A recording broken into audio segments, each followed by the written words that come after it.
নমস্কার, দীপাস কুক হাউসের আরো একটি নতুন পর্বে আপনাদের স্বাগত।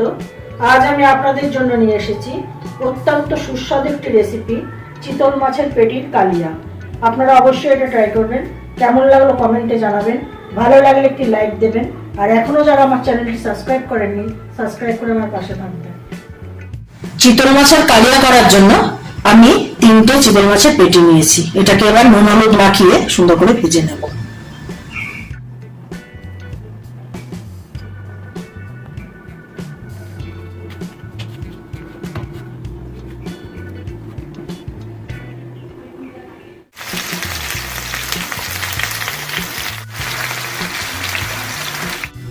মাছটাকে খুব ভালোভাবে ভেজে রেখেছি। এবার আমি মশলা তৈরি করব।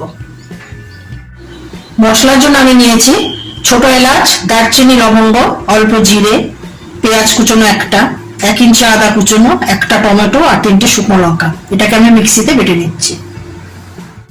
মশলাটা মিক্সিতে বেটে রেখেছি। এবার প্যানে সেই তেলের মধ্যে দিচ্ছি তেজপাতা আর সাদা জিরে। বেটে রাখা মশলাটা খুব ভালো করে কষিয়ে নিচ্ছি। কিছুক্ষণ পর এর মধ্যে আন্দাজ মতো নুন, 1 চামচ হলুদ দিয়ে ভালো করে কষাবো। কিছুক্ষণ কষানোর পর দিয়ে দিলাম অল্প জল। ঝোলটা ফুটে উঠেছে। এবার এর মধ্যে ভেজে রাখা চিতলের পেটিগুলো দিয়ে দেবো। অল্প কিছুক্ষণ ফুটিয়ে নিলেই তৈরি হয়ে গেল চিতলের পেটির কালিয়া। ভিডিওটি শেষ অবধি আমার সাথে থাকার জন্য ধন্যবাদ। আপনারা ভালো থাকবেন, সুস্থ থাকবেন এবং দেখতে থাকবেন দীপাস কুক হাউস।